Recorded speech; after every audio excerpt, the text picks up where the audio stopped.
L'histoire commence sur une autoroute glaciale, où un bus de bureau transporte un groupe d'employés vers une station de ski. En chemin, le bus a un accident et toutes les personnes à bord meurent. Après leur mort, tous les employés se réveillant dans un espace vide, où ils forment des files pour se préparer à leur réincarnation. Parmi eux se trouve un homme nommé Arihito, qui regarde autour de lui et réalise que tous ses collègues sont morts avec lui. Il est accueilli par une réceptionniste qui lui donne un téléphone et lui dit de demander un emploi auprès d'une guilde une fois réincarné. Même s'il ne comprend pas totalement ce qui se passe, la femme le pousse dans un nouveau monde, dans un endroit appelé le pays des labyrinthes. Le pays a été construit à l'époque médiévale, alors Arihito paraît extrêmement déplacé avec ses vêtements de bureau au milieu des habitants ordinaires. Il se rend à la guilde pour obtenir un emploi où il retrouve l'une de ses anciennes collègues, Shiromiya. Elle s'inscrit pour devenir prêtresse du sanctuaire, puis se retourne pour partir. Elle rencontre une femme appelée Elitia qui lui demande de rejoindre son groupe. Shiromiya explique qu'elle est nouvelle dans ce monde. Alors Elitia acquiesce, puisqu'elle connaît l'existence des nouvelles réincarnations. Cependant, elle explique que ses capacités d'avant-garde rendent difficile pour les arrière-gardes de suivre son rythme. Alors elle a besoin d'un nouveau coéquipier. En la voyant essayer de recruter Shiromiya, quelques personnes autour commencent à se moquer d'Elitia. Même s'ils la considèrent comme forte, ils lui disent que son équipe ne pourra jamais fonctionner parce qu'Elitia a une étrange condition. Malgré leurs paroles décourageantes, Shiromiya accepte son offre, alors Elitia sourit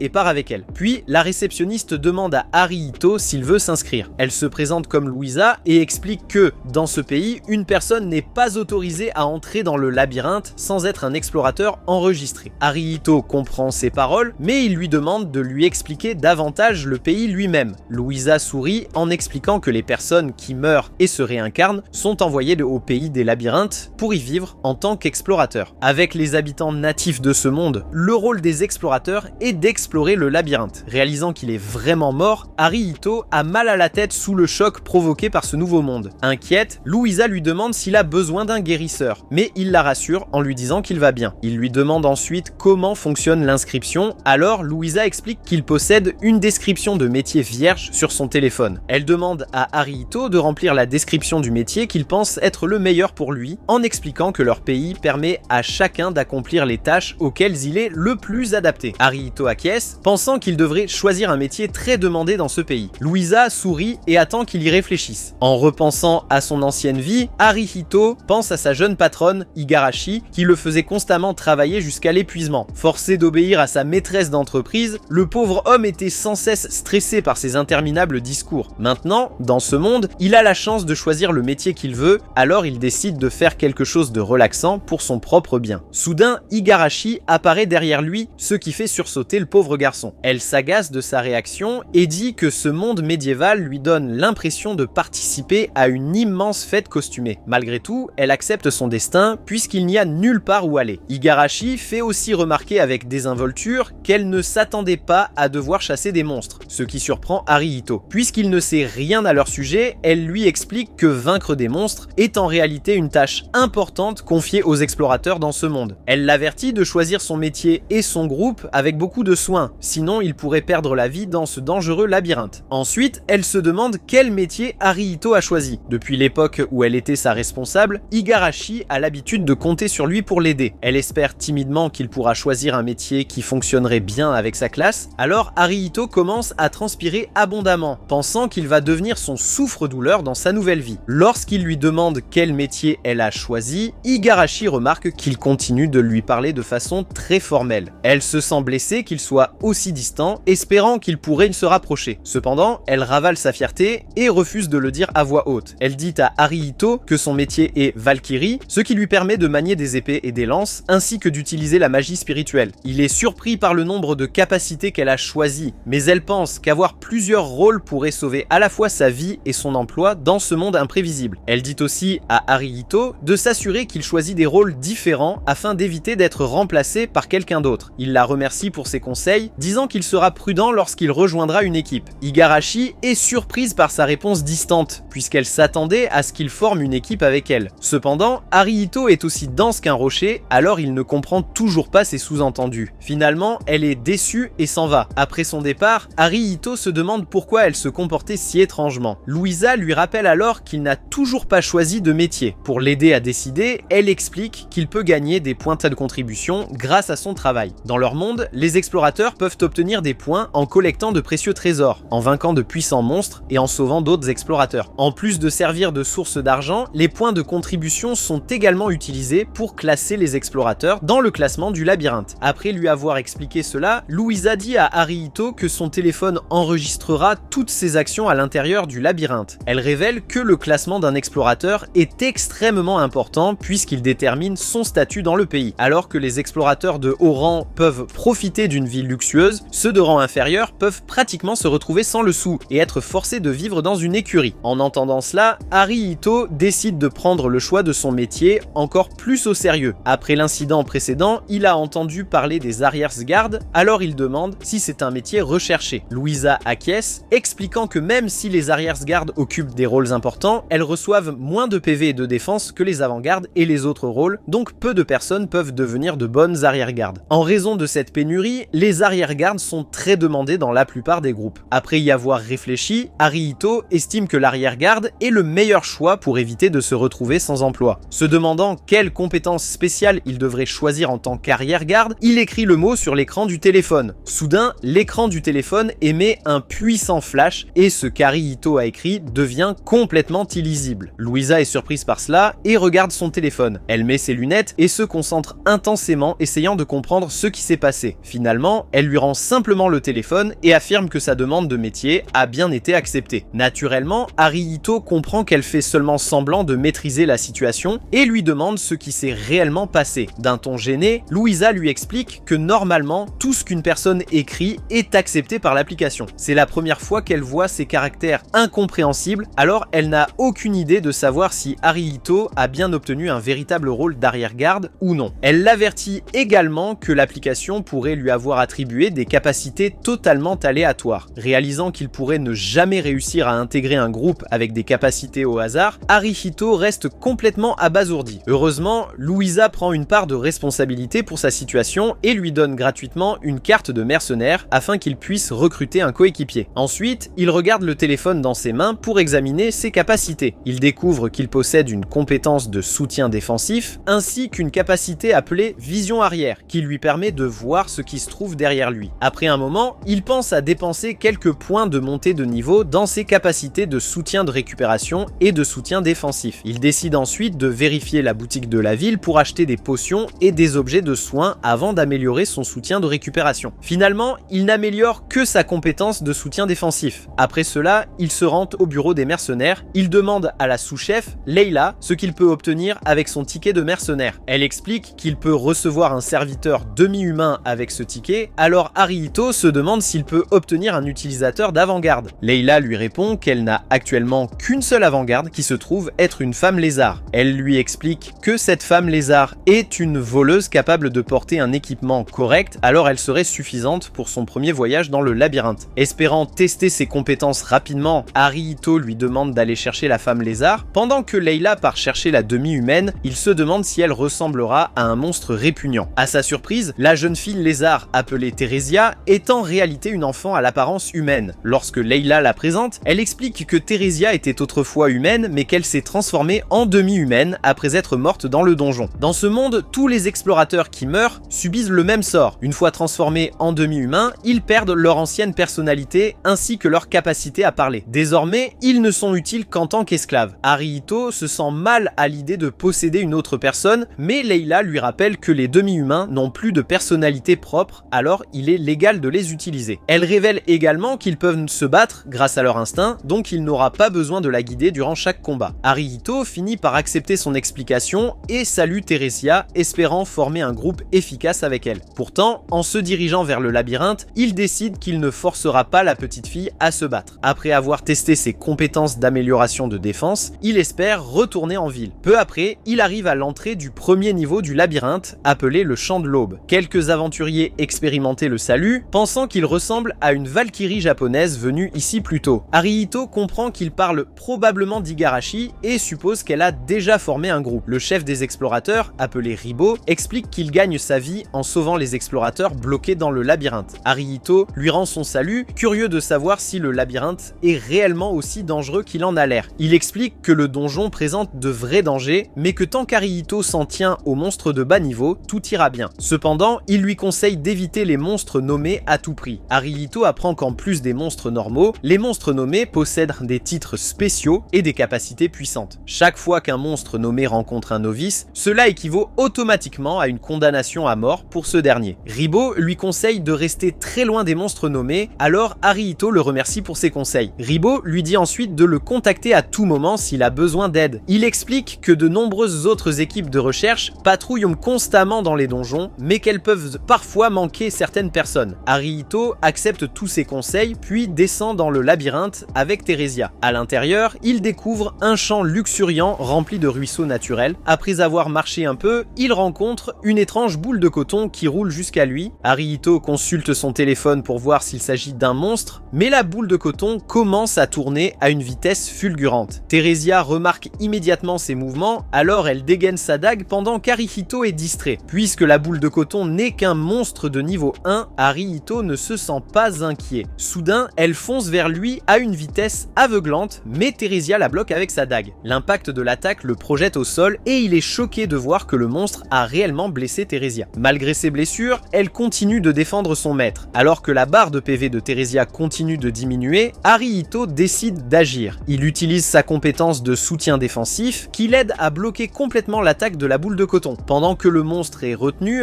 il demande à Theresia de l'attaquer à son signal. Il attaque ensuite le monstre avec un lance-pierre, ce qui lui donne l'occasion de le tuer avec sa dague. Même si Arihito est heureux de cette victoire, il est contrarié par les blessures de Theresia. Il lui demande s'il devrait partir pour l'aider à récupérer, mais elle secoue la tête. Puis il lui présente ses excuses et la remercie de l'avoir protégée. Alors qu'Arihito lui promet de la soutenir à l'avenir, il entend une femme pousser un cri de terreur. Après avoir vérifié l'origine du bruit, il découvre Igarashi et ses coéquipiers face à un puissant monstre. Arihito descend rapidement pour l'aider, tandis que les coéquipiers d'Igarashi se plaignent de leur malchance d'avoir rencontré un monstre nommé aussitôt. Soudain, le monstre nommé, appelé Redface, se jette sur Igarashi et Arihito lui crie de se mettre à couvert. Bientôt, ils avancent tous jusqu'au bout du couloir qui débouche sur un immense escalier surmonté d'une porte. Entre le groupe et la porte se dresse une étrange statue métallique parfaitement immobile. Face à cette scène inquiétante, Arihito et les autres restent sur leur garde. Suzuna avertit tout le monde de faire attention car sa compétence de détection des esprits perçoit plusieurs auras maléfiques dans la zone. Cette aura est formée par le ressentiment des aventuriers qui ont affronté une certaine créature dans cette pièce et sont morts au combat. En entendant cela, Arihito pense que ces aventuriers ont dû affronter cette statue métallique qui semble être un golem. Igarashi pense qu'il réfléchit trop, mais Arihito fait remarquer que rien d'autre dans la pièce ne semble capable de prendre vie et de les attaquer. Finalement, Igarashi admet elle aussi que la statue est suspecte, alors Elicia demande à tout le monde de se préparer à un combat sérieux. À l'idée d'un combat, Misaki s'enthousiasme à l'idée d'utiliser ses dés d'attaque, tandis qu'Igarashi remarque qu'elle et Theresia ont entièrement rechargé leurs compétences de décharge de morale. Pour l'instant, Arihito leur demande de garder leurs compétences ultimes en réserve, alors Igarashi se demande s'ils peuvent utiliser la décharge de morale d'Elitia à la place. Cependant, Elitia explique que sa décharge de morale ne fonctionne que lorsqu'elle est dans un état de folie furieuse, alors il vaut mieux ne pas compter dessus. En entendant cela, Arihito lui promet qu'il fera lever sa malédiction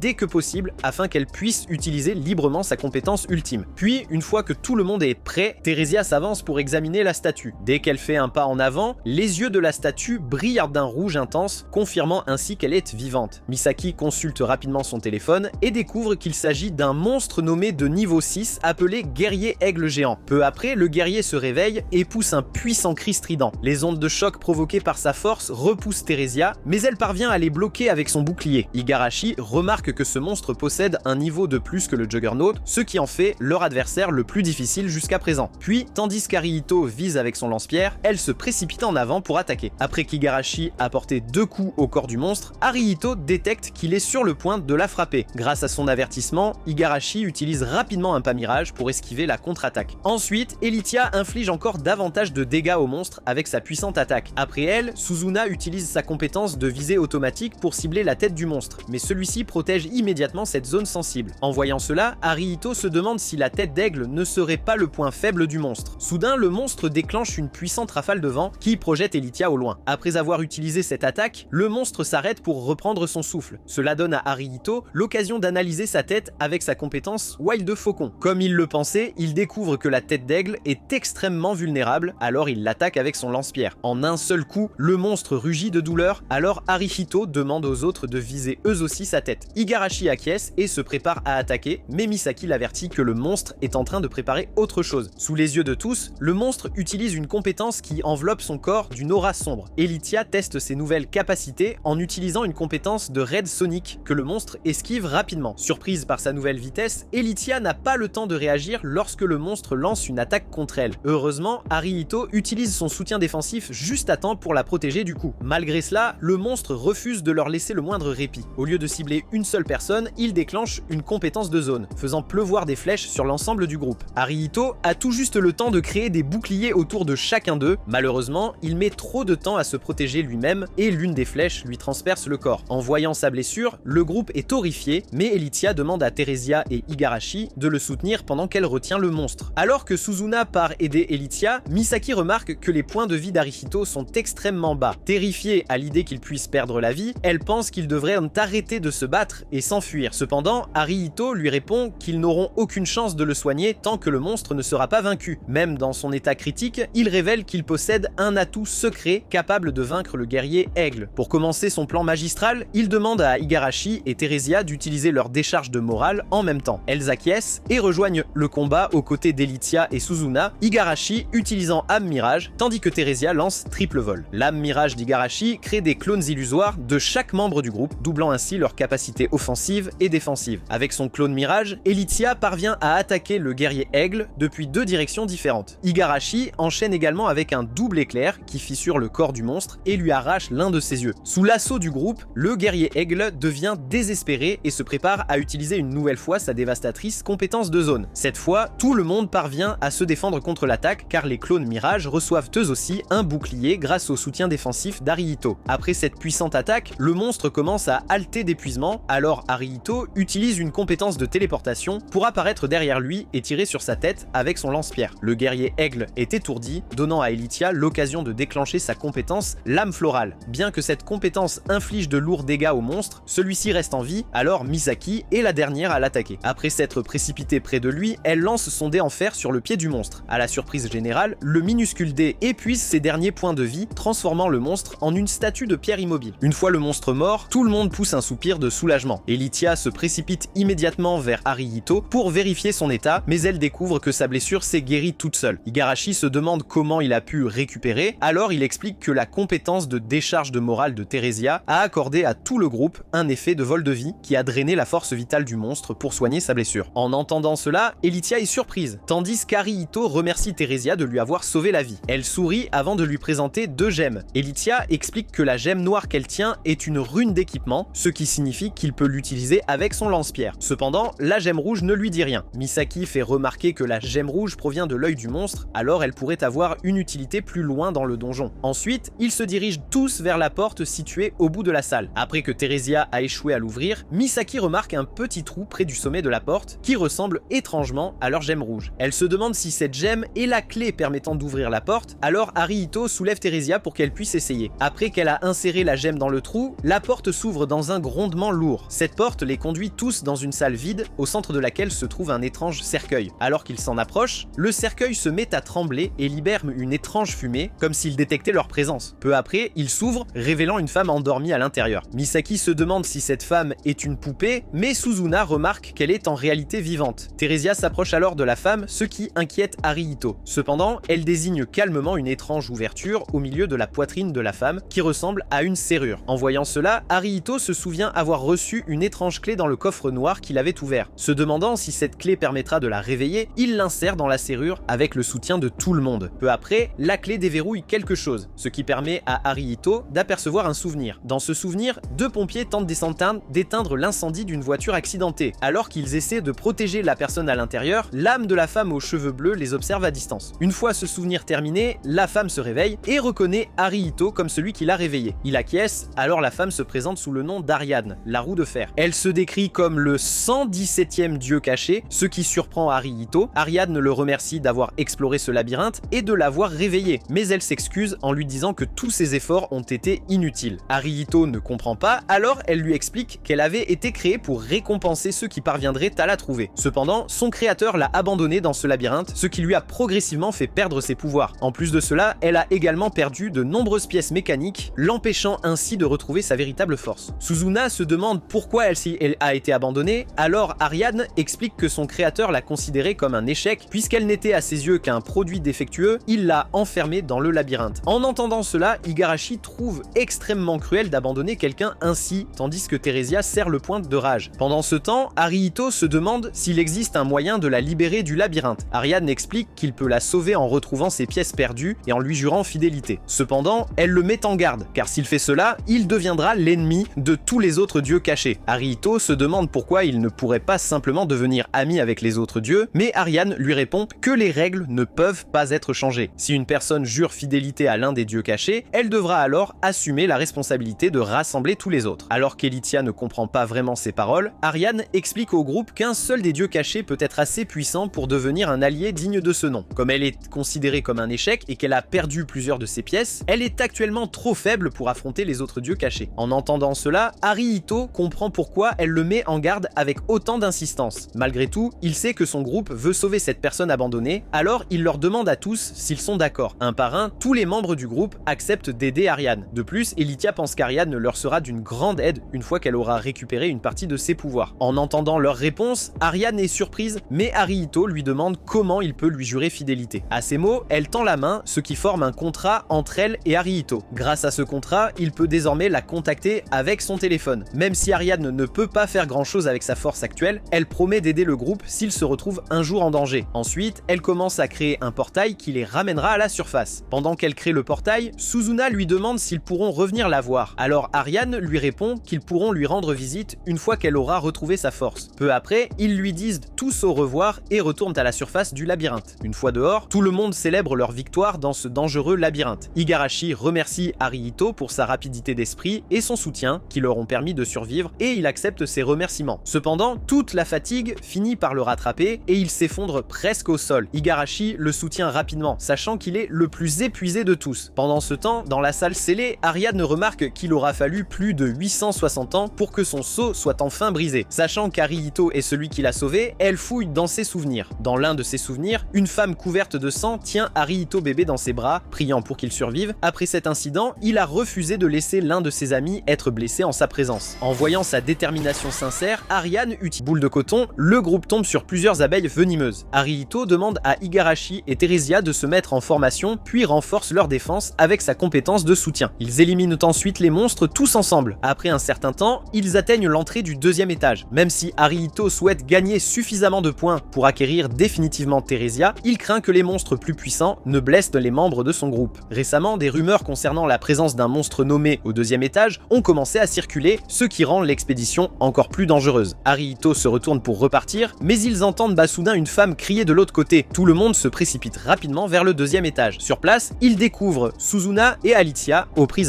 avec un énorme orc aux longues défenses, ainsi qu'avec plusieurs abeilles venimeuses. Même si Alithia parvient à tuer l'orc, les abeilles encerclent Suzuna. En voyant cela, Arihito demande aux membres de son groupe d'attirer les abeilles loin d'elle. Il tente d'en toucher une avec un projectile enflammé, mais l'abeille est trop éloignée. Heureusement, Theresia parvient à l'atteindre juste à temps. Arihito lui fournit alors une couverture grâce à son soutien défensif, ce qui lui permet de tuer l'abeille sans prendre de risque. Igarashi élimine ensuite une autre abeille avec un éclair. Lorsque tous les monstres sont vaincus, Suzuna s'effondre de soulagement. Elle se sent coupable d'avoir ralenti sa capitaine, mais Alithia estime qu'elle s'en est très bien sortie face aux monstres de l'étage précédent. Arihito comprend alors qu'Alithia l'aidait à vaincre des monstres plus puissants afin qu'elle puisse gagner rapidement de l'expérience. Cependant, il trouve que cette méthode est bien trop dangereuse pour une débutante comme Suzuna. Alithia secoue la tête et affirme qu'elle n'a pas le temps d'attendre. Après avoir déclaré qu'elle voulait que Suzuna devienne aussi forte qu'elle, elle laisse échapper qu'elle en a besoin pour retourner quelque part. Même si Alithia s'interrompt avant d'en révéler davantage, Arihito la confronte directement. Il lui demande si elle parle de la brigade de la Nuit Blanche, ce qui la laisse totalement sans voix. Alithia explique qu'elle ne veut pas retourner auprès de la brigade de la Nuit Blanche. À la place, elle souhaite retrouver son amie Misaki qui s'est perdue au deuxième étage. Il s'avère que Misaki avait choisi la classe de joueuse, persuadée d'avoir beaucoup de chance. Cependant, alors qu'elle explorait les lieux avec Alithia, elle a ouvert un coffre dans l'espoir d'y trouver un bon butin. Malheureusement, le coffre contenait un piège de téléportation qui l'a envoyée vers un endroit aléatoire de l'étage. Même si Alithia ignore où elle se trouve actuellement, elle pense que le piège ne peut l'avoir téléportée qu'à un autre endroit du deuxième étage. En entendant son histoire, Igarashi se souvient de la peur qu'elle a ressentie lorsque ses amis l'ont abandonné face à Redface. Pensant que Misaki doit se sentir de la même façon, elle dit à Haruhito qu'elle veut l'aider. Il demande à Elythia s'il y a d'autres groupes au deuxième étage qui pourraient leur prêter main forte. Elle secoue la tête et explique que, même si elle n'a vu aucun autre groupe, elle avait l'impression que quelqu'un l'observait. Igarashi se demande pourquoi cet étage est aussi suspect, et Haruhito pense que les individus louches de la taverne auront sûrement quelque chose à voir avec tout cela. Malgré tout, puisqu'ils ignorent leur plan, il sait qu'ils ne peuvent avancer qu'à l'aveugle. Haruhito se demande alors s'ils devraient se séparer afin de couvrir plus rapidement le terrain. Cependant, cela exposerait les différents groupes à un danger bien plus grand s'ils tombaient sur une horde de monstres. Finalement, il décide que tout le monde restera ensemble. Il demande à Elythia et Suzuna de rejoindre leur groupe, expliquant qu'il ne peut pas les soutenir en tant qu'arrière-garde si elles ne font pas partie de son équipe. Elythia réfléchit à sa proposition, sachant que les capacités d'Haruhito méritent réellement d'être prises en considération. Elle dit à Suzuna de rejoindre son groupe, affirmant qu'elle combattra seule. Autrement, son niveau plus élevé réduirait la quantité de points d'expérience obtenus par les autres membres du groupe. Haruhito accepte son plan, mais il se souvient ensuite qu'elle s'était plainte de sa classe d'avant-garde. Il se demande quel est son inconvénient. Alors Elythia lui demande de l'abandonner et de fuir avec le groupe si elle lui dit un jour de le faire. Haruhito acquiesce, comprenant qu'il ne doit pas insister pour obtenir davantage d'explications. Elle lui explique également que Suzuna possède un parchemin de retour qu'il pourra utiliser pour fuir une situation dangereuse. Après avoir tout mis au point, elle demande à Haruhito de les guider. Suzuna rejoint alors officiellement son groupe et se présente à tout le monde. Même Theresia lui tend la main, alors elle se précipite pour la serrer. Ensuite, ils commencent de tous à avancer à travers le deuxième étage. En chemin, Haruhito trouve dommage qu'Elythia n'ait pas pu rejoindre son groupe car ses puissantes capacités deviendraient encore plus redoutables lorsqu'elle serait combinée à son soutien. Soudain, le cri perçant d'une femme interrompt le fil de ses pensées. En l'entendant, Suzuna affirme que cette voix appartient à Misaki. Devant eux, la jeune fille terrifiée s'évanouit de peur alors qu'une immense horde d'orques l'encercle. Dominant tous les autres orques, se tient une énorme créature qu'Haruhito reconnaît comme étant le monstre nommé Juggernaut. Elythia fait remarquer que les Juggernauts sont des monstres nommés extrêmement puissants, qui ne devraient absolument pas se trouver aussi près du deuxième étage. De toute évidence, quelqu'un a attiré ce monstre jusqu'ici et s'est servi de Misaki comme appât pour piéger Elythia. En entendant cela, Haruhito comprend que les ravisseurs doivent se trouver à proximité. Malgré le piège, Elythia veut sauver son amie, alors elle se précipite pour tuer les orques. Grâce à son impressionnante maîtrise de l'épée, elle en élimine plusieurs en une seule attaque. Cependant, lorsque le sang des orques éclabousse les airs, une aura trouble enveloppe le corps d'Elythia. Soudain, toute son attitude change et elle se met à grogner de rage. Igarashi et les autres se préparent à l'aider, mais Elythia leur crie de rester en arrière. Se demandant ce qui ne va pas, Haruhito consulte son téléphone et découvre qu'Elythia possède en réalité la compétence Berserker. Celle-ci s'active lorsqu'elle entre en contact avec le sang d'une autre créature, augmentant sa force et sa vitesse, mais lui faisant perdre le contrôle sous l'effet de la rage. En voyant cela, Haruhito comprend enfin pourquoi elle était si réticente à rejoindre son groupe. Pendant ce temps, Elythia hurle dans le vide qu'elle n'est pas une meurtrière. Dans son état de folie, elle bondit sur le Juggernaut afin de le tuer toute seule. Cependant, la peau extrêmement résistante du monstre bloque son attaque comme si elle était faite d'acier épais. Puis, le Juggernaut utilise sa compétence Voix brutale qui étourdit Elythia et tous les autres grâce à de puissantes ondes sonores. Alors qu'Elythia tente de reprendre ses esprits, le Juggernaut la soulève facilement du sol. Même si elle essaie de se débattre, elle est clairement trop faible pour se libérer. Persuadée qu'elle est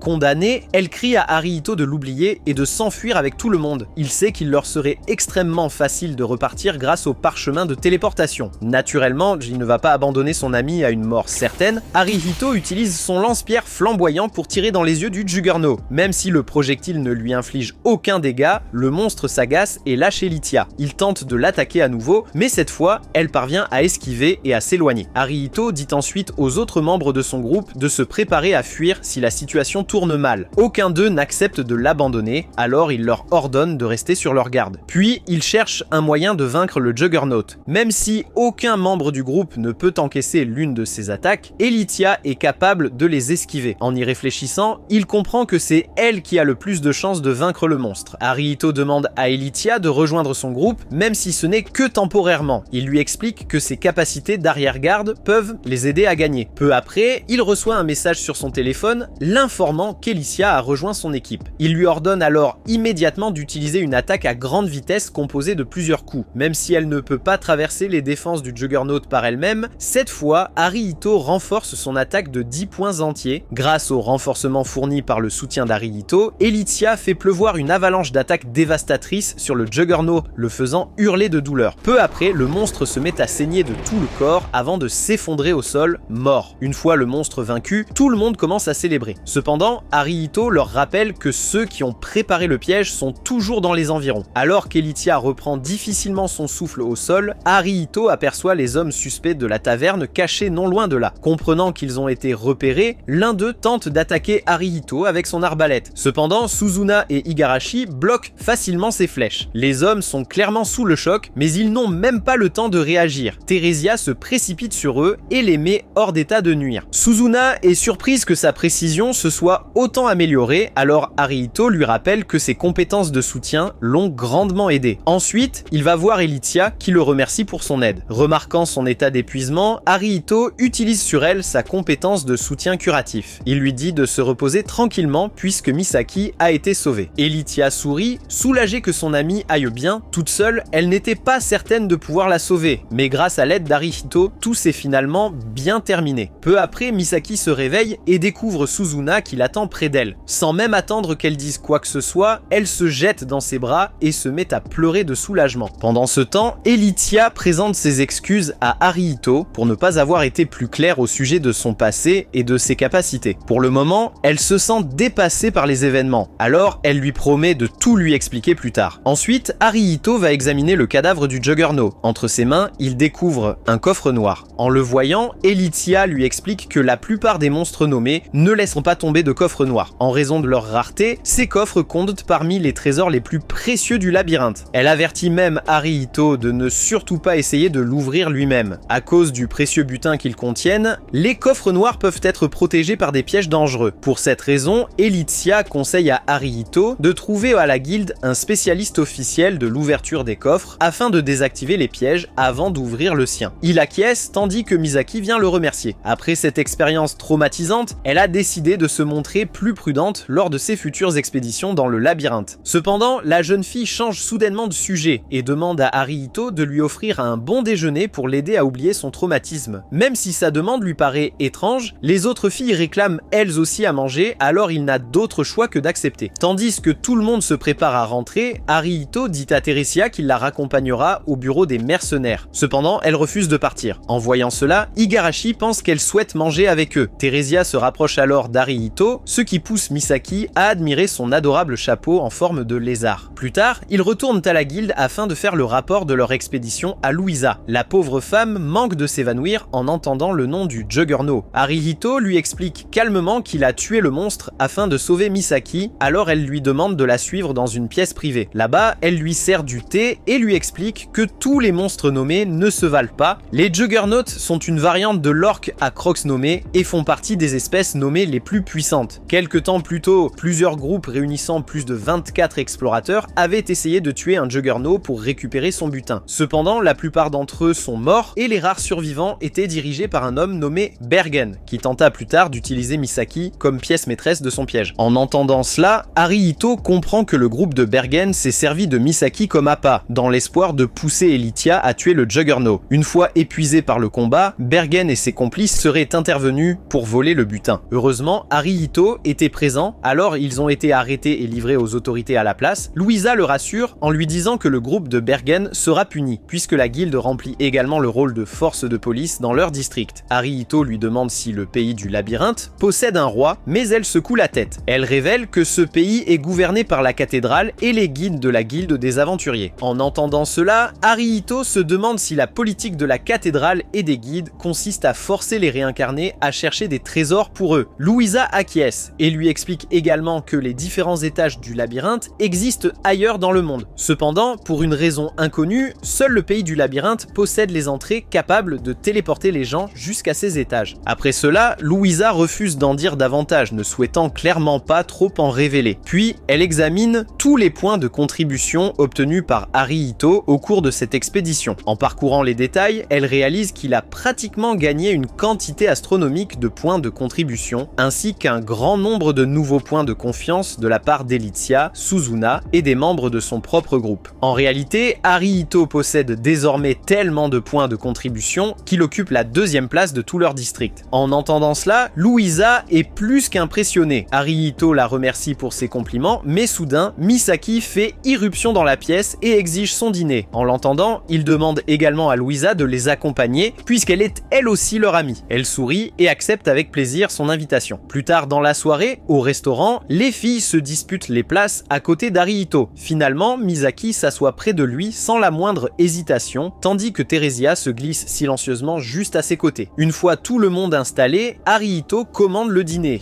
puis il annonce qu'après le repas, il se rendra au bureau des mercenaires afin d'acheter la liberté de Theresia et de faire d'elle un membre permanent de son groupe. En entendant cela, Theresia reste surprise, tandis qu'Arihito déclare qu'il fera tout ce qui est en son pouvoir pour l'aider à retrouver son corps humain. Après son annonce, tout le monde reste silencieux, essayant d'assimiler ses paroles. Igarashi se demande s'il est réellement possible de rendre à un demi-humain son apparence d'origine, alors Arihito se souvient des paroles de Leila. Lorsqu'il avait loué les services de Theresia pour la première fois, Leila lui avait expliqué que certains demi-humains avaient réussi à retrouver leur corps d'origine. Cela signifie qu'il doit exister un moyen de les restaurer dans ce monde. Louisa intervient alors et explique que pour rendre son apparence normale à un demi-humain, il faut se rendre à la cathédrale du district 4. En dehors de cela, elle ne connaît pas les détails précis. Cependant, elle les avertit également que le district 4 se trouve assez loin de leur district actuel qui porte le numéro 8. Pour cette raison, Arihito devra traverser bien plus de donjons pendant le voyage qu'il n'en a affronté dans le labyrinthe. En entendant cela, Elitia admet elle aussi qu'elle n'a réussi à atteindre que le district 5. Arihito comprend alors qu'il ne s'agira pas d'un simple voyage. Au départ, il espérait aider Theresia avec toute l'équipe, mais désormais, il ne veut pas tous les entraîner dans les dangers qui l'attendent. Il annonce à tous ceux qui sont assis autour de la table que s'ils ne veulent pas risquer leur vie en l'accompagnant jusqu'au district 4, il ne les en empêchera pas. Que les autres membres du groupe acceptent ou non, Arihito reste déterminé à aider Theresia afin de lui rendre l'appareil pour toutes les fois où elle l'a aidé. Alors qu'il est plongé dans ses pensées, Igarashi accepte avec assurance de partir avec lui. Elle reconnaît que Theresia l'a également aidé et elle veut donc lui rendre la faveur. De plus, Igarashi pense que le voyage ne sera pas aussi dangereux qu'Arihito l'imagine. Elle sait qu'il est un homme prudent qui ne met jamais la vie des autres en danger. Même dans leur vie précédente, lorsqu'il n'était qu'un collègue, il empêchait les autres de se surmener. À la place, il portait seul tout leur fardeau, prenant davantage de risques personnels afin de protéger les autres. À présent, Igarashi veut l'accompagner pour qu'il ne porte pas seul toute cette lourde responsabilité. Louisa pense elle aussi qu'avec les incroyables capacités d'arrière-garde d'Arihito, leur voyage sera couronné de succès. Soudain, Misaki annonce qu'elle veut également venir en raison de sa nature insouciante. Elle ne veut pas rester éternellement dans le même endroit ennuyeux. De plus, son instinct de joueuse lui dit que rester près d'Arihito augmentera ses chances de survie dans ce monde impitoyable. Arihito rit et espère, en plaisantant, que son instinct ne se trompe pas. Puis, Suzuna propose elle aussi de l'accompagner. Connaissant la situation pitoyable de Theresia, elle veut l'aider à retrouver son apparence normale par tous les moyens possibles. Cependant, puisqu'elle est encore sous les ordres d'Elitia, elle souhaite d'abord obtenir sa permission. Alors que tous les regards se tournent vers Elitia, celle-ci soupire et pose une main sur son épée. Sachant que tout le monde a déjà une idée de son passé compliqué, elle explique que tout est lié à son arme, qui a été abandonnée par un monstre nommé. Cependant, cette arme était maudite et transformait son porteur en détenteur d'une classe maléfique. Parce qu'Elitia a équipé l'épée, elle a obtenu la classe de l'âme maudite. Cette classe lui a imposé le trait de berserker qui la pousse à perdre le contrôle chaque fois qu'elle entre en contact avec du sang. Elle révèle également qu'en raison de la malédiction de l'épée, elle est incapable de la retirer. Arihito lui pose alors une question très simple: pourquoi n'a-t-elle pas vérifié si l'épée était maudite avant de l'équiper? Elitia explique que lorsqu'elle a obtenu cette arme, elle faisait encore partie de la brigade de la Nuit Blanche. Malheureusement, la brigade n'acceptait que des membres puissants et forçait tous ceux qui en faisaient repartie à augmenter leur force aussi vite que possible. Pour cette raison, ils ne se souciaient pas de savoir si un puissant trésor était maudit. À l'époque, Elitia était elle aussi obsédée par l'idée de devenir plus forte, quel qu'en soit le prix, alors elle n'a pas pensé aux conséquences d'une malédiction permanente. Aujourd'hui, elle regrette son choix. Chaque fois qu'elle part au combat, l'épée la transforme en une bête assoiffée de sang qu'elle ne veut pas devenir. Elle pense que cette sensation d'être changée en quelque chose contre sa volonté ressemble énormément à ce que vit Theresia, qui a été forcée de devenir une demi-humaine alors qu'elle était née humaine. Compatissant à sa situation, Elitia accepte elle aussi de l'aider. Arihito la remercie de se joindre à lui, mais elle admet qu'en retour, elle a également vraiment besoin de son aide. En plus d'aider Theresia, elle possède un objectif personnel qu'elle ne peut pas atteindre seule. En entendant cela, Haruhito accepte également de l'aider à lever la malédiction de son arme. Tout le monde étant désormais d'accord, les filles considèrent que la question est réglée et qu'il est temps de rentrer. En les voyant toutes lui promettre leur soutien, Theresia semble sincèrement surprise. Ensuite, ils se rendent à la résidence d'Haruhito. Avant d'aller se coucher, il veut acheter la liberté de Theresia au bureau de Layla. Pendant son absence, Elitia et les autres filles restent sur place afin d'explorer leur nouvelle maison. Une fois tout le monde installé, Haruhito part avec Theresia. Au bureau des mercenaires, Layla les accueille en avertissant Haruhito que s'il avait ramené Theresia un peu plus tard, il aurait reçu une pénalité lors de sa prochaine mission. Haruhito lui explique alors qu'il a déjà obtenu les 100 tickets de cuivre nécessaires pour acheter Theresia. Lorsqu'il demande à Layla s'il est autorisé à enregistrer Theresia comme membre officiel de son groupe, elle est surprise qu'il ait réuni l'argent aussi rapidement. Pour un débutant comme Haruhito, elle s'attendait à ce qu'il lui faille un mois entier pour rassembler tous les tickets. Elle est donc stupéfaite d'apprendre qu'il les a tous obtenus en seulement 2 quêtes. Haruhito sourit face à ses compliments et affirme qu'il a simplement eu de la chance. Il explique ensuite à Layla que son objectif ultime est d'aider Theresia à retrouver sa forme humaine. En entendant cela, Layla reconnaît qu'elle nourrit le même souhait au fond de son cœur. Bien que son travail consiste à gérer les mercenaires, en réalité, elle veut elle aussi les aider à retrouver leur apparence d'origine. Malheureusement, Layla n'est pas assez forte pour les aider par elle-même. Pour cette raison, elle aide ses mercenaires à trouver de gentils maîtres capables de le faire à sa place. En regardant Haruhito, elle pense pouvoir faire confiance à un homme aussi bienveillant que lui. En recevant ses compliments sincères, Haruhito est véritablement stupéfait. Il admet que, parfois, il a l'impression de pouvoir comprendre les pensées de Theresia, même si elle ne peut pas lui parler. Cependant, tant qu'elle n'aura pas retrouvé son apparence normale, il ne pourra jamais connaître ses véritables souhaits. En entendant cela, Layla l'encourage également à faire de son mieux, affirmant que Theresia semble lui accorder une profonde confiance. Après cela, il conclut enfin l'accord. Sur le chemin du retour, Haruhito remarque que Theresia marche derrière lui. Il lui rappelle qu'elle peut marcher où elle le souhaite, alors elle passe devant lui. Après un moment, elle décide plutôt de marcher juste à ses côtés, il acquiesce et la laisse marcher comme elle le désire. Malgré tout, il lui rappelle qu'au combat, elle doit rester légèrement devant lui afin qu'il puisse continuer à la soutenir grâce à ses capacités d'arrière-garde. En entendant cela, Theresia agrippe ses vêtements, alors Haruhito pense qu'elle veut rentrer plus rapidement. Elle sourit, puis tous les deux reprennent le chemin de la maison. Malheureusement, lorsqu'ils arrivent à l'hôtel, Haruhito découvre que Misaki dort sans aucune gêne dans son lit. Suzuna lui fait timidement remarquer que Misaki devait être épuisée après avoir été enlevée dans le labyrinthe, alors Haruhito décide de laisser passer. Ensuite, Louisa et Igarashi les rejoignent, prêtes à aller prendre un bain. En entendant cela, Suzuna comprend que si Elitia et elle essaient de retourner à leur hôtel d'origine, elles n'auront plus le temps de se baigner une fois arrivées. En réfléchissant à tous ces problèmes logistiques, Elitia rappelle à Haruhito qu'il devrait emménager dans sa nouvelle maison. Cela rappelle à Louisa qu'Haruhito fait désormais partie des 10 meilleurs explorateurs de leur district, ce qui lui permet de vivre dans la suite royale haut de gamme de leur secteur. Malheureusement, la suite royale ne peut accueillir que 8 personnes à la fois, alors il devra gérer ce nombre avec soin. Haruhito se demande pourquoi cette limite existe et apprend que les suites royales sont conçues pour n'accueillir qu'un seul groupe par maison. Comme chaque groupe ne peut compter que 8 membres à la fois, les suites ont été construites pour ce nombre. Elitia pense également que toute l'équipe devrait vivre ensemble, alors Haruhito promet de déménager plus tard. Ensuite, il entre dans sa chambre et s'assoit. Il remarque Theresia debout à proximité et lui demande de s'asseoir. Cependant, elle reste immobile, alors il la laisse faire comme elle le souhaite. Puis, il consulte son téléphone pour vérifier ses points de compétence. Après être monté de niveau, il peut choisir entre 2 compétences appelées Backdraft et Hawkeye. Haruhito est satisfait de Hawkeye, mais il se demande comment consulter également les informations des autres membres du groupe. Curieux de connaître les statistiques de Theresia, il lui demande de lui montrer sa licence. À sa demande, elle se retourne. Alors Haruhito se demande si elle se trouve sur son dos. Puis, il remarque une étrange marque à l'arrière de son cou. En repensant à ses précédentes conversations avec Layla, Haruhito comprend que cette marque est probablement un sceau d'esclave. Theresia guide sa main jusqu'au sceau, ce qui le fait briller d'une vive lumière bleue. Peu après, le sceau change de couleur. En voyant cela, Haruhito comprend qu'elle lui a transféré sa propriété. Pendant ce temps, Theresia vérifie quelque chose sur son téléphone et le lui montre. Désormais, son statut indique qu'elle est une esclave au lieu d'une mercenaire. Haruhito peut enfin consulter ses statistiques personnelles. Soudain, Misaki fait irruption dans sa chambre après s'être réveillée de sa sieste. Elle remercie remercie Haruhito pour toute l'aide qu'il lui a apportée plus tôt et promet de faire de son mieux dans son groupe. Grâce à sa compétence de joueuse, elle pense que leur équipe trouvera plus souvent de bons trésors. En entendant parler de sa classe, Haruhito se demande pourquoi elle l'a choisie. Misaki lui explique simplement qu'elle avait beaucoup de chance dans sa vie précédente avec les jeux de cartes et les loteries locales, alors elle a décidé de tenter également sa chance dans le labyrinthe. Après cette explication, elle remarque que les autres filles ont disparu. Haruhito lui apprend qu'elles sont toutes au bain, alors elle part les rejoindre. Une fois toutes ses obligations terminées, Haruhito se prépare lui aussi à prendre un bain. Theresia l'accompagne jusqu'au bain, mais comme les sections des hommes et des femmes sont séparées, ils se quittent et Haruhito entre du côté masculin. Ensuite, il est obligé de rafraîchir Theresia avec un éventail à main. Comme elle est à moitié lézard, la pauvre fille a eu trop chaud dans l'eau brûlante. Après cela, une fois que tout le monde a terminé de se baigner, il est temps d'organiser les couchages. Haruhito ne veut pas dormir avec les femmes, alors il leur attribue 2 chambres communes, tandis qu'il dort seul dans la dernière. La seule personne qui reste avec lui est Theresia. Pour une raison inconnue, elle continue de monter la garde près de lui, alors Haruhito la laisse faire. Puis, il vérifie sa compétence Hawkeye sur son téléphone. Celle-ci crée un étrange champ de vision infrarouge que seul Haruhito peut voir. À présent, il a l'impression de pouvoir percevoir toute la zone autour de lui avec une précision accrue. Grâce à cette compétence, il pense pouvoir encore mieux aider son groupe. Peu après, la fatigue de la journée finit par le rattraper et il s'endort sur le canapé. Theresia s'assoit devant lui, heureuse de monter la garde pendant toute la nuit. Le lendemain matin, Louisa promet à Haruhito qu'elle s'occupera de lui réserver la suite royale et de trouver un spécialiste capable d'ouvrir les coffres. Pendant qu'elle règle ses problèmes, Haruhito explique qu'il ira dans un centre de dépeçage afin de traiter tous les matériaux de monstres provenant du Juggernaut et des orques accros. Plus tard, au centre de dépeçage, le propriétaire lui explique que le Juggernaut est beaucoup trop grand pour qu'il s'en occupe seul. Pour cette raison, tous les centres de dépeçage du district 8 travaillent simultanément sur différentes parties du monstre. À proximité, la fille du propriétaire examine les matériaux avec fascination. D'habitude, elle ne reçoit que des matériaux ordinaires et ennuyeux, mais maintenant, elle doit traiter coup sur coup des matériaux bien plus rares provenant de monstres nommés. En la voyant ainsi, Haruhito lui rappelle qu'il ne peut pas promettre de ramener un monstre nommé à chaque fois, car ils sont très difficiles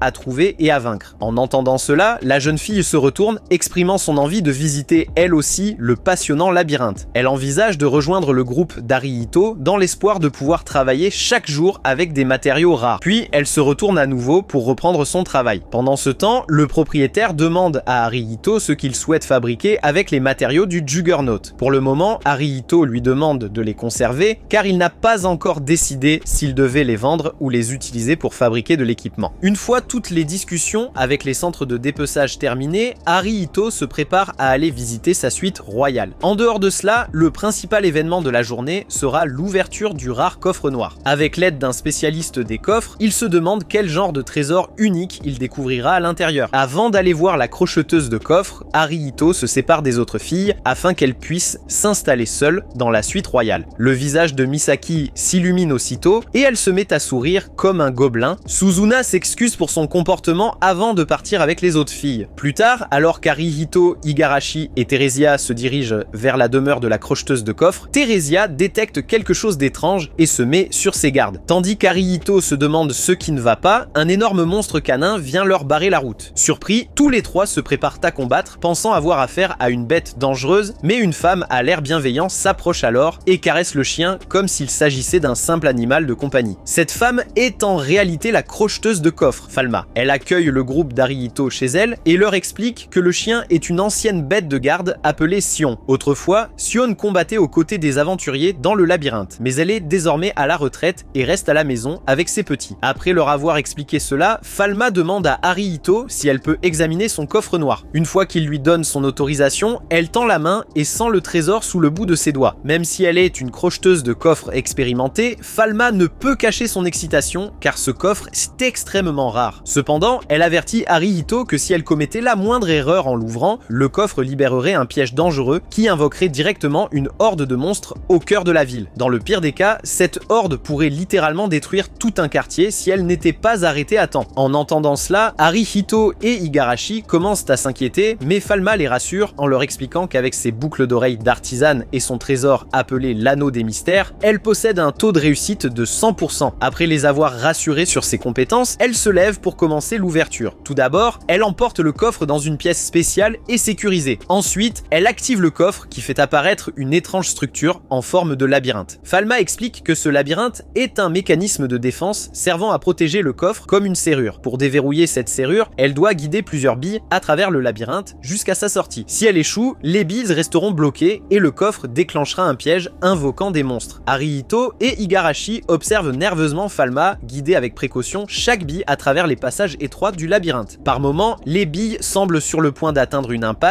mais Falma parvient toujours à les faire avancer. Finalement, après quelques minutes éprouvantes, elle réussit à terminer le labyrinthe. Lorsque la serrure s'ouvre, le coffre se met à briller d'une lumière éblouissante, forçant Arihito à se couvrir les yeux. Falma lui demande ensuite d'examiner tous ses trésors. En voyant les richesses derrière elle, tout le groupe reste sous le choc. Malgré la petite taille du coffre, il contenait une gigantesque montagne d'or et de trésors, suffisante pour nourrir 100 familles pendant toute une vie. Alors qu'Arihito commence à examiner les trésors, Falma l'avertit de ne rien équiper avant qu'elle n'ait pu l'identifier, car certains objets pourraient être maudits. Après avoir examiné tous les trésors, Arihito retourne auprès des autres filles. Misaki remarque qu'il porte une veste blindée et tient une nouvelle fronde. Cette fronde d'ébène est une arme spéciale qui augmente ses statistiques d'attaque tout en possédant des emplacements pour des runes. Arihito se demande ce que sont les runes. Alors Elitia lui explique qu'il s'agit de pierres magiques spéciales capables d'ajouter des propriétés enchantées à un objet. Et en général, les équipements dotés d'emplacements pour runes sont très rares, ce qui fait de cette fronde une arme extrêmement précieuse. En plus de cela, Arihito a obtenu un gant spécial en acier léger qui renforce ses capacités de soutien. Theresia a également reçu de nouvelles bottes caméléon qui lui permettent de se fondre dans son environnement. Alors que tout le monde admire les nouveaux équipements, ils se rendent compte qu'Igarashi a disparu. Il s'avère qu'elle se cache derrière un mur, gênée par sa nouvelle armure. Lorsqu'elle finit par sortir, tout le monde découvre qu'elle porte une nouvelle armure en acier léger qui augmente considérablement ses capacités défensives et curatives. En plus de cela, elle transporte une ceinture en soie qu'elle offre à Suzuna pour la protéger. Après que Suzuna l'a équipée, Misaki pense qu'elle correspond parfaitement à son rôle de prêtresse de sanctuaire. Arihito est surpris car c'est la première fois qu'il apprend quelque chose sur ses origines. Suzuna fait ensuite remarquer qu'elle a récemment gagné plusieurs niveaux et points de compétence. Igarashi affirme que c'est également son cas, alors Misaki pense qu'il devrait se rendre dans le donjon afin de tester leurs nouveaux équipements et leurs nouvelles capacités. Plus tard, au premier étage du donjon, le groupe commence par affronter une horde de boules de coton. Lorsque les monstres approchent, Misaki prend peur, tandis que le reste du groupe se prépare à combattre. Remarquant sa peur, Arihito lui demande d'essayer ses nouvelles armes. Elle lance alors plusieurs dés en fer qui renversent facilement les boules de coton. Arihito remarque que ces dés augmentent également ses capacités défensives et curatives. Soudain, un groupe d'orques aux crocs acérés et d'abeilles venimeuses apparaît devant eux. Face à ces monstres, Arihito demande à Suzuna et Igarashi d'utiliser leurs nouvelles compétences. Enfin, il ordonne à Theresia de soutenir Igarashi avec sa nouvelle arme. Tandis que les deux combattantes d'avant-garde chargent, Arihito et Suzuna prennent les monstres pour cible. Suzuna utilise une compétence de tir automatique qui traque facilement une abeille venimeuse avant de l'abattre. De son côté, la fronde d'obsidienne d'Arihito carbonise facilement une autre abeille. Igarashi bondit ensuite dans les airs et tranche un énorme orc en deux avec une seule compétence. Theresia affronte un autre orc et le découpe également en deux d'un seul coup. En voyant leurs attaques réussir, Arihito pense que l'équipe est devenue bien plus puissante. Cependant, Suzuna lui dit que tous les autres membres du groupe semblent briller d'une étrange lumière. En entendant cela, il regarde plus attentivement mais ne remarque rien de suspect. Il se demande alors si elle possède un sixième sens lui permettant de voir cette lueur. Plus tard, ils poursuivent leur exploration jusqu'au troisième étage du donjon. Le paysage est désormais passé d'une vaste étendue d'herbe à une forêt montagneuse. Même si l'endroit semble plus vivant, Elitia avertit tout le monde que les arbres offrent davantage de cachettes aux monstres et qu'ils doivent donc redoubler de prudence. Soudain, un puissant rugissement de monstres les fait tous sursauter. Alors qu'ils se préparent au combat, une meute de monstres canins à un seul œil apparaît devant eux. Arihito ordonne à tout le monde d'attaquer, ouvrant le combat avec un tir de fronde, tandis que Suzuna touche elle aussi un chien avec une flèche. Les deux filles se précipitent pour parer les attaques des monstres. Mais l'un des chiens lance soudain un regard menaçant à Igarashi, la figeant sur place. Paralysée par la magie du chien, elle est incapable d'esquiver lorsque deux autres bêtes se ruent sur elle pour la mettre en pièces. Heureusement, Theresia intervient et tue les deux chiens avant qu'ils ne puissent la blesser. Une fois les chiens morts, Arihito soutient Igarashi, ce qui dissipe la malédiction de paralysie de son corps. Même si Igarashi est encore bouleversé par ce combat qui a failli lui coûter la vie, Elitia lui rappelle qu'ils doivent encore s'occuper du reste de la meute. Soudain, Arihito et Igarashi sont attaqués par une étrange rafale de vent. Pour une raison inconnue, ce vent semble les avoir délibérément pris pour cible. Tandis qu'Arihito et Igarashi sont incapables de repérer la menace, Theresia semble attaquer quelque chose d'invisible. En voyant cela, Arihito se souvient de ses bottes caméléons qui lui permettent de se fondre dans son environnement. Comme ces bottes sont fabriquées à partir de peau de caméléon, il se demande si un véritable monstre caméléon ne serait pas en train de les attaquer depuis l'ombre. Puisque Theresia est capable de sentir la présence de ce caméléon, Arihito demande rapidement à Suzuna de tirer une flèche dans la direction qu'elle lui indique. Elle vise aussitôt avant de décocher sa flèche. Grâce aux indications de Theresia et à sa compétence de visée automatique, la flèche atteint sa cible en plein dans le mille. Une fois la position du caméléon révélée, Elithia le découpe en morceaux d'une seule attaque. Après avoir vaincu tous les monstres, le groupe s'assoit pour faire une pause. Arihito examine les chiens qui ont paralysé Igarashi et apprend qu'ils sont appelés des chiens du regard. Grâce à leurs yeux inquiétants, ces monstres peuvent prendre un aventurier au dépourvu en le paralysant sur place. Pourtant, Igarashi se demande pourquoi elle a pu recommencer à bouger après qu'Arihito lui a apporté son soutien. Arihito lui explique qu'il possède une compétence de soutien moral qui a peut-être permis à son corps de retrouver sa mobilité. En dehors de cela, il s'intéresse surtout à l'étrange lueur que Suzuna a vue autour des autres membres du groupe. Avant de lui répondre, Suzuna regarde autour d'elle et remarque qu'elle et Misaki brillent davantage que les autres. En entendant cela, Elithia demande aux filles de consulter leur classe. Lorsqu'elles sortent leur téléphone, elles découvrent qu'elles sont toutes affectées par un état appelé décharge de morale. Cet état provient de la compétence soutien moral d'Arihito et semble posséder certains effets cachés. Misaki se demande lesquels, alors Elithia lui explique que les points de morale représentent l'état mental de l'équipe. Tant qu'elles reçoivent suffisamment de soutien moral de la part d'Arihito, leurs corps peuvent utiliser cette énergie positive pour se remettre de certains états mineurs. Arihito se demande ensuite ce que signifie exactement décharge de morale. Elithia révèle qu'il s'agit d'une capacité spéciale permettant à son utilisateur de libérer une compétence cachée créée par sa classe. En général, un aventurier ne gagne des points de morale que par ses propres moyens, ce qui demande énormément d'énergie pour utiliser cette compétence cachée. Cependant, grâce à la compétence de soutien moral d'Arihito, il semblerait que leur groupe puisse utiliser librement ses capacités. Tout le monde devient alors curieux de découvrir les effets de ces compétences cachées. Igarashi pense qu'il devrait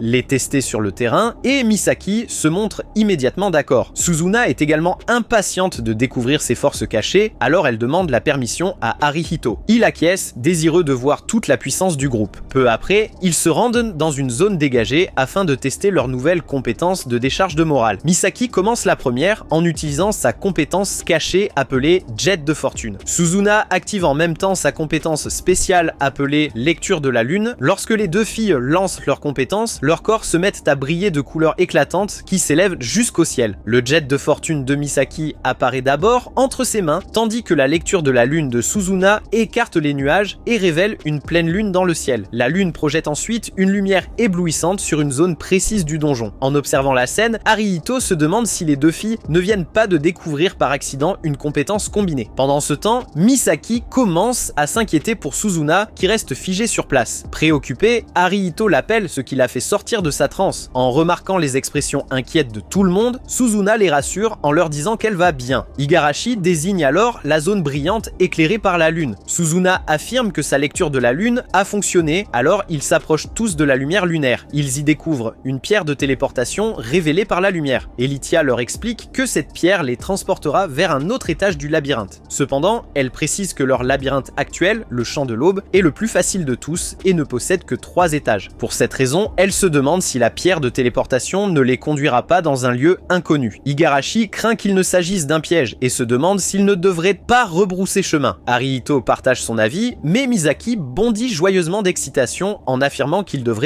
tenter leur chance. Malheureusement, elle trébuche sur le bord de la pierre et tombe directement dessus. Suzuna tend la main pour la rattraper, mais il est déjà trop tard. La pierre téléporte Misaki ailleurs et ils doivent désormais décider comment la sauver. Elithia pense qu'il n'y aurait aucun problème à ce qu'elle parte seule la secourir, mais Arihito estime qu'il devrait y aller en tant que chef du groupe. En entendant cela, les autres filles lui rappellent qu'elles le suivront de toute façon, alors autant partir toutes ensemble afin de faire face à n'importe quelle situation imprévue. Une fois leur décision prise, elles montent ensemble sur la pierre de téléportation. Celle-ci les conduit dans un couloir sombre où Misaki se tient terrifiée derrière un mur. En apercevant son groupe, la jeune fille effrayée court vers eux. Pendant ce temps, Arihito remarque que ce labyrinthe est une zone inconnue où l'utilisation d'un parchemin de retour est interdite. Leur seule manière de repartir sera donc de l'explorer entièrement. Au bout du couloir sombre, il aperçoit une lumière vive menant vers vers une autre salle. Sachant que l'autre côté pourrait abriter de dangereux boss, Harihito reste déterminé à protéger son groupe quoi qu'il arrive. Bientôt, ils avancent tous jusqu'au bout du couloir qui débouche sur un immense escalier surmonté d'une porte. Entre le groupe et la porte se dresse une étrange statue métallique parfaitement immobile. Face à cette scène inquiétante, Harihito et les autres restent sur leur garde. Suzuna avertit tout le monde de faire attention car sa compétence de détection des esprits perçoit plusieurs auras maléfiques dans la zone. Cette aura est formée par le ressentiment des aventuriers qui ont affronté une certaine créature dans cette pièce et sont morts au combat. En entendant cela, Harihito pense que ces aventuriers ont dû affronter cette statue métallique qui semble être un golem. Igarashi pense qu'il réfléchit trop, mais Harihito fait remarquer que rien d'autre dans la pièce ne semble capable de prendre vie et de les attaquer. Finalement, Igarashi admet elle aussi que la statue est suspecte, alors Elicia demande à tout le monde de se préparer à un combat sérieux. À l'idée d'un combat, Misaki s'enthousiasme à l'idée d'utiliser ses dés d'attaque, tandis qu'Igarashi remarque qu'elle et Teresia ont entièrement rechargé leurs compétences de décharge de morale. Pour l'instant, Harihito leur demande de garder leurs compétences ultimes en réserve, alors Igarashi se demande s'ils peuvent utiliser la décharge de morale d'Elitia à la place. Cependant, Elitia explique que sa décharge de morale ne fonctionne que lorsqu'elle est dans un état de folie furieuse, alors il vaut mieux ne pas compter dessus. En entendant cela, Harihito lui promet qu'il fera lever sa malédiction dès que possible afin qu'elle puisse utiliser librement sa compétence ultime. Puis, une fois que tout le monde est prêt, Teresia s'avance pour examiner la statue. Dès qu'elle fait un pas en avant, les yeux de la statue brillent d'un rouge intense, confirmant ainsi qu'elle est vivante. Misaki consulte rapidement son téléphone et découvre qu'il s'agit d'un monstre nommé de niveau 6 appelé guerrier aigle géant. Peu après, le guerrier se réveille et pousse un puissant cri strident. Les ondes de choc provoquées par sa force repoussent Teresia, mais elle parvient à les bloquer avec son bouclier. Igarashi remarque que ce monstre possède un niveau de plus que le Juggernaut, ce qui en fait leur adversaire le plus difficile jusqu'à présent. Puis, tandis qu'Harihito vise avec son lance-pierre, elle se précipite en avant pour attaquer. Après qu'Igarashi a porté 2 coups au corps du monstre, Harihito détecte qu'il est sur le point de la frapper. Grâce à son avertissement, Igarashi utilise rapidement un pas mirage pour esquiver la contre-attaque. Ensuite, Elitia inflige encore davantage de dégâts au monstre avec sa puissante attaque. Après elle, Suzuna utilise sa compétence de visée automatique pour cibler la tête du monstre, mais celui-ci protège immédiatement cette zone sensible. En voyant cela, Harihito se demande si la tête d'aigle ne serait pas le point faible du monstre. Soudain, le monstre déclenche une puissante rafale de vent qui projette Elitia au loin. Après avoir utilisé cette attaque, le monstre s'arrête pour reprendre son souffle. Cela donne à Harihito l'occasion d'analyser sa tête avec sa compétence Wild Faucon. Comme il le pensait, il découvre que la tête d'aigle est extrêmement vulnérable, alors il l'attaque avec son lance-pierre. En un seul coup, le monstre rugit de douleur, alors Harihito demande aux autres de viser eux aussi sa tête. Igarashi acquiesce et se prépare à attaquer, mais Misaki l'avertit que le monstre est en train de préparer autre chose. Sous les yeux de tous, le monstre utilise une compétence qui enveloppe son corps d'une aura sombre. Elitia teste ses nouvelles capacités en utilisant une compétence de raid sonique que le monstre esquive rapidement. Surprise par sa nouvelle vitesse, Elitia n'a pas le temps de réagir lorsque le monstre lance une attaque contre elle. Heureusement, Harihito utilise son soutien défensif juste à temps pour la protéger du coup. Malgré cela, le monstre refuse de leur laisser le moindre répit. Au lieu de cibler une seule personne, il déclenche une compétence de zone, faisant pleuvoir des flèches sur l'ensemble du groupe. Harihito a tout juste le temps de créer des boucliers autour de chacun d'eux. Malheureusement, il met trop de temps à se protéger lui-même et l'une des flèches lui transperce le corps. En voyant sa blessure, le groupe est horrifié, mais Elitia demande à Teresia et Igarashi de le soutenir pendant qu'elle retient le monstre. Alors que Suzuna part aider Elitia, Misaki remarque que les points de vie d'Harihito sont extrêmement bas. Terrifiée à l'idée qu'il puisse perdre la vie, elle pense qu'il devrait arrêter de se battre et s'enfuir. Cependant, Harihito lui répond qu'ils n'auront aucune chance de le soigner tant que le monstre ne sera pas vaincu. Même dans son état critique, il révèle qu'il possède un atout secret capable de vaincre le guerrier aigle. Pour commencer son plan magistral, il demande à Igarashi et Teresia d'utiliser leur décharge de morale en même temps. Elles acquiescent et rejoignent le combat aux côtés d'Elitia et Suzuna, Igarashi utilisant âme mirage, tandis que Teresia lance triple vol. L'âme mirage d'Igarashi crée des clones illusoires de chaque membre du groupe, doublant ainsi leurs capacités offensives et défensives. Avec son clone mirage, Elitia parvient à attaquer le guerrier aigle depuis 2 directions différentes. Igarashi enchaîne également avec un double éclair qui fissure le corps du monstre et lui arrache l'un de ses yeux. Sous l'assaut du groupe, le guerrier aigle devient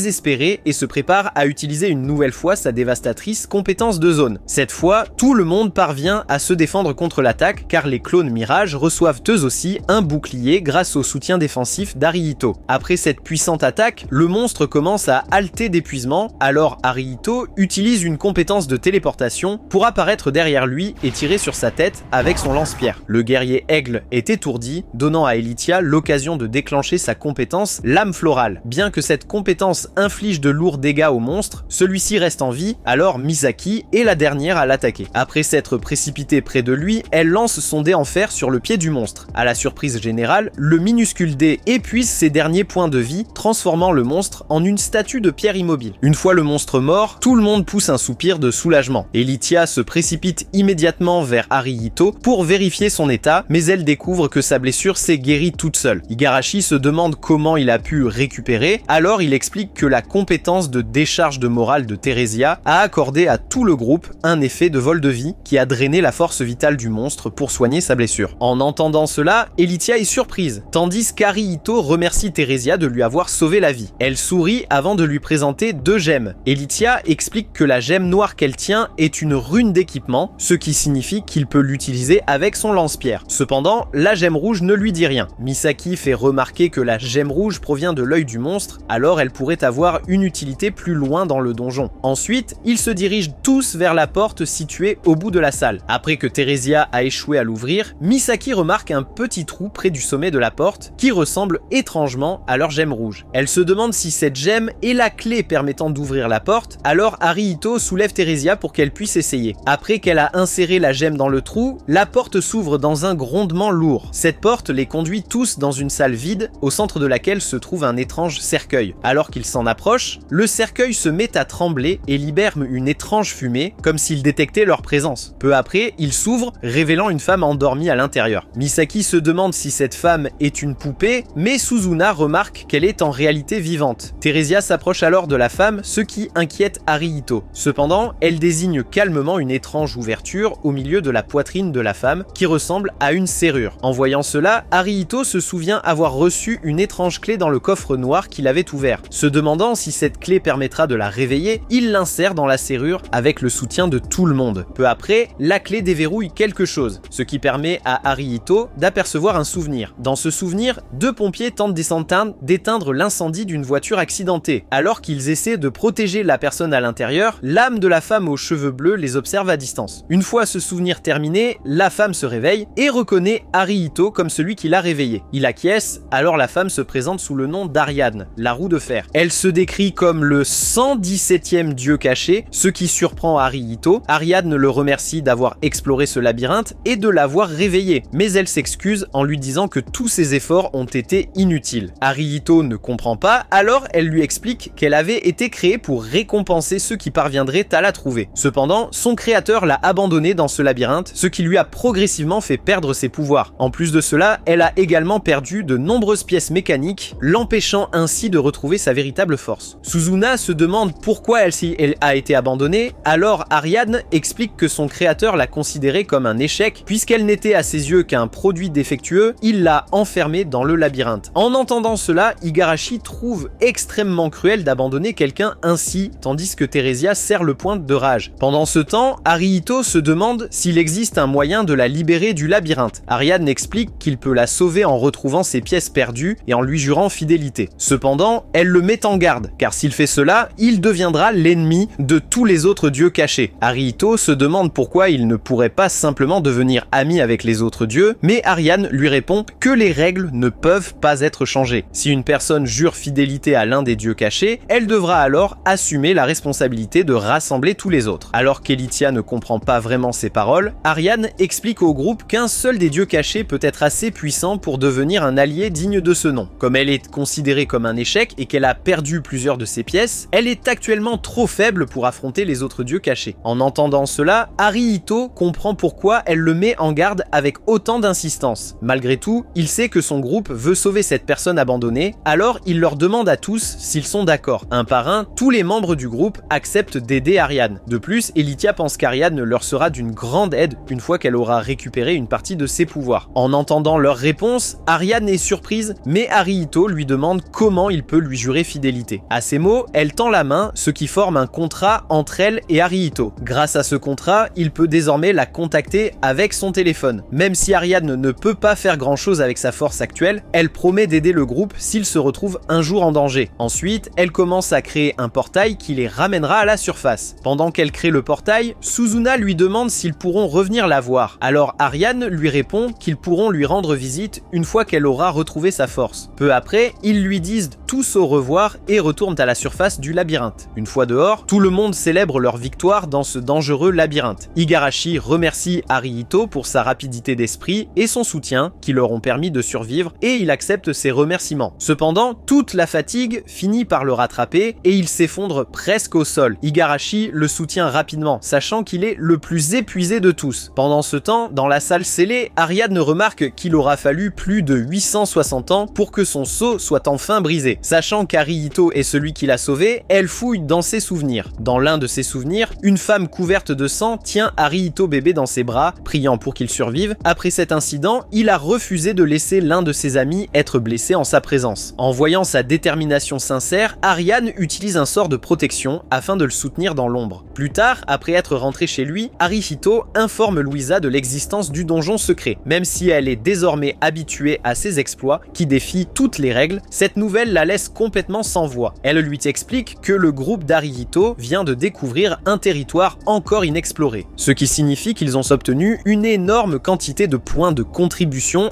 d'un seul coup. En réalité, Haruhito a gagné tellement de points de contribution que son groupe est désormais classé numéro 1 du district 8. En entendant cela, même Haruhito est sous le choc, car il ne s'attendait pas à ce que ce donjon soit quelque chose d'aussi important. En rentrant chez lui après avoir quitté la guilde, il espère que les autres groupes ne lui causeront pas de problème à cause de son nouveau classement. En chemin, il tombe sur une agitation provoquée par plusieurs personnes qui crient. De loin, Haruhito aperçoit Tion ainsi que les deux enfants de Falma au centre de l'attroupement, alors il s'approche pour voir ce qui se passe. Il s'avère qu'un voyou harcèle les deux enfants sous prétexte qu'il l'aurait bousculé et il exige de l'argent en compensation. Haruhito demande à l'homme de laisser les enfants tranquilles, mais celui-ci exige alors qu'Haruhito paie à leur place. La fille de Falma lui explique que l'homme les a percutés volontairement, alors Haruhito comprend que cette ordure est littéralement en train d'intimider des enfants pour leur voler l'argent de leur déjeuner. Même s'il veut aider les enfants, il ne souhaite pas révéler ses propres capacités, alors il demande aux enfants de faire temporairement rejoindre Sion à son groupe. Peu après, Sion intègre son groupe, ce qui permet désormais à Haruhito de renforcer ses capacités. Pendant ce temps, le voyou se met en colère et tente d'attaquer Sion, mais son attaque échoue complètement grâce au soutien défensif. Haruhito utilise ensuite son soutien offensif sur Sion, ce qui lui permet d'envoyer le voyou s'écraser au sol. Après avoir été remis à sa place, le lâche prend la fuite et Falma accourt rapidement pour vérifier que ses enfants vont bien. Alors qu'elle remercie Haruhito de les avoir protégés, il lui rappelle que c'est Sion qui a fait tout le travail. Sion se rapproche ensuite de lui et les enfants lui expliquent qu'elle veut qu'il la caresse. Theresia s'enthousiasme elle aussi, alors Falma lui donne également la permission de la caresser. Impressionné par les capacités de Sion, Haruhito demande à Falma où il pourrait trouver un chien de garde comme elle. Comme il apprécie tellement son chien, Falma lui permet d'emmener Sion dans son prochain donjon afin qu'elle gagne un peu d'expérience. Il accepte volontiers son offre, impatient de voir comment les capacités défensives de Sion pourraient aider son groupe. Ensuite, il retrouve le reste du groupe devant la boutique de dissection. Le propriétaire les accueille tous à l'intérieur, ravi de recevoir d'aussi bons clients. Sa fille, Melissa, passe également la tête par l'ouverture et explique qu'elle a reçu les matériaux provenant d'un chien du regard et d'un mangeur de plants. Sans ajouter un mot, elle se dirige vers les corps des monstres et commence à les découper. Pendant ce temps, Haruhito demande au propriétaire de la boutique, Rickerton, s'il peut également expertiser ces matériaux de monstres. Malheureusement, Rickerton refuse car il ne possède pas cette capacité et il conseille donc à Haruhito de trouver un membre de groupe possédant la compétence d'expertise. Malgré tout, il se dit surpris que le groupe d'Haruhito ait réussi à survivre face à un chien du regard et un caméléon en même temps. Normalement, un chercheur ordinaire perdrait la vie ou serait transformé en demi-humain dans une telle situation. Heureusement, il existe un moyen d'aider les demi-humains à retrouver leur apparence normale. Rickerton pense que cette possibilité a été volontairement laissée afin que les demi-humains puissent